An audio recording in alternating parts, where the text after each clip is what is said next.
Welcome to this edition of Annuity News Now. I'm Scott Drake. My guest is known as a national expert on the topic of annuities. His name is Stan Haithcock. As a matter of fact, many refer to him as Stan the Annuity Man. Stan, it's a pleasure. Welcome. I appreciate that. Actually, people don't even know my last name. You're the first person to bring it up in a long time. So Stan the Annuity Man is the company. StanTheAnnuityMan.com is the site. And yes, we only specialize in annuities. I've burnt the boat, and this is what we do. Well, annuities have favored pretty well in this past year. Let's talk about things like low interest rate environments and volatilities in the market, and how you think this will impact how they do in 2012. Well, I think from the annuity industry standpoint, from the standpoint of product offerings, it's going to be a challenge with the 10-year Treasury being at 2% or less. I think you're going to see a lot of companies kind of reel in some of the benefits and lower them. You're going to see a lot of the commissions start being dropped as well, and that's fine. I mean, I think the industry has to make sure that they're, backing up the guarantees of the products. And I'm going to kind of go out on a limb here and say that, in the John Hancock and Sun Life vein of carriers getting out of the variable annuity business, I do think you'll see a lot more carriers kind of exit the variable annuity business because of some of the exposures of the riders that have been in place out there. And there's been some improper selling of the riders. And I think going forward as an industry, we have to hold ourselves accountable to make sure that we explain that a rider can only be used for income or only be used for long-term care, and it is not a walkaway amount. That's one of my pet peeves that I run across a lot, that people think that they're getting that number as yield when we all know it's for future income. So talk about the income riders in particular. They can be kind of complex and kind of hard to understand. Is there a lot of education that needs to happen here? There's a ton of education that needs to happen on the riders. I think that is the biggest, if you ask me one thing that we need to work on as an industry, it's explaining the riders. I think we could do it very simply with people if we would just tell them to take a piece of paper, draw a line down the middle of the piece of paper. On the left-hand side is the walkaway amount. On the right-hand side is the rider or the benefit amount. And they're both unique. They're both separate calculations. But for the income rider side, I think it has to be explicitly explained that this isn't a yield number. This is a number that will compound during the deferral years. You can use it as a target date income planning method for years down the road. And it does work when positioned properly within a portfolio, but it's not yield. You cannot walk away with it. And we run across a lot of situations where that's not been properly explained. So, riders are perfect when they are explained to the client and positioned properly. I just think as an industry, we need to slow down when we're talking to clients and explain the fact, hey, the 10-year Treasury is at 2%, the rider is at 6% or 7% or whatever you're selling out there, and say, listen, here's how they're doing it. Okay, this isn't a walkaway amount, but we can use it for income down the road because, most people's fear is outliving their money. Right. Talking about that in particular, I mean, a lot of people right now who are looking at retirement, they're in the income phase, for example. Everybody, is talking about fleeing to safety because the equity markets are kind of volatile. How do, I guess in general terms to the consumer, how does an annuity fit into this picture? An annuity needs to be looked at as a transfer of risk product. So in essence, annuities solve for four things, primarily principal protection, income for life, legacy, or long-term care. So the acronym is PILL, P-I-L-L, principal protection, income, legacy, long-term care.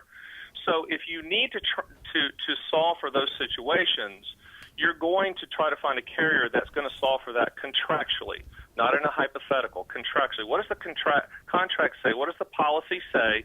And then you're going to transfer the risk to that carrier to do that. For instance, if you want a lifetime income stream for you and your wife, you're going to pick an immediate annuity in this case and say, okay, here's my money.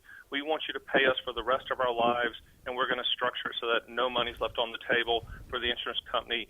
It'll all go back to the beneficiaries. That is a transfer of risk type product. Same type of product if you said, I want to solve for long-term care. You're transferring the risk to the carrier for them to pay for long-term care type coverage. Or if it's a legacy situation, same thing. So I think the three key words is transfer of risk, which is really what annuities are. Can you talk a little bit about FIAs or fixed index products? Those are gaining a lot of attention now because obviously there's an upside potential here, and those who have been in the equity markets are going, well, if I can save, my principal and still have an upside, that's going to be great. Can you talk about their application? Absolutely. One of the things that the equity index annuity side is a great product if positioned properly. One of the things that we're seeing out here is they're being sold as a panacea. You get all the upside and none of the downside, and we all know that that's not true.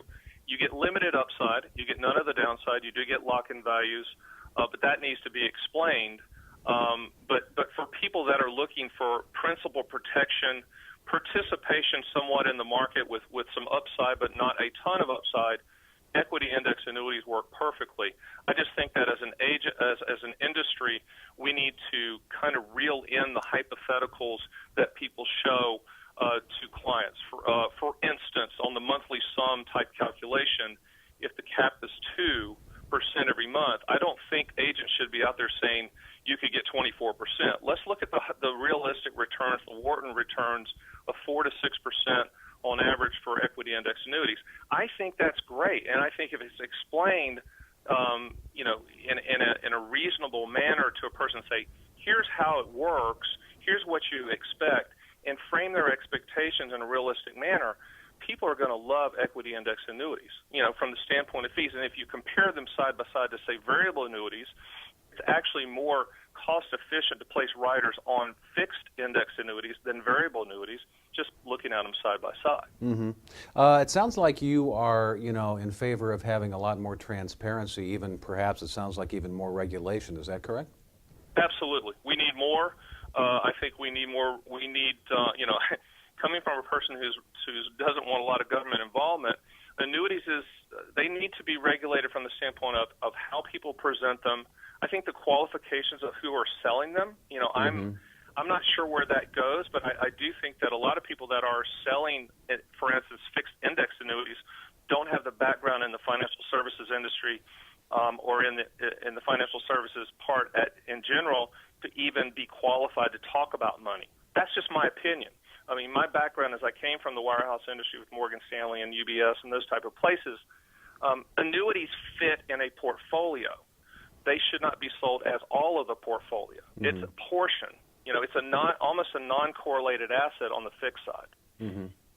And then finally, in closing, let's have you talk to the advisor out there. What are some of the things that they need to consider here in the new year as the landscape is kind of changing a little bit? I think advisors need to reframe how they look at what they're doing.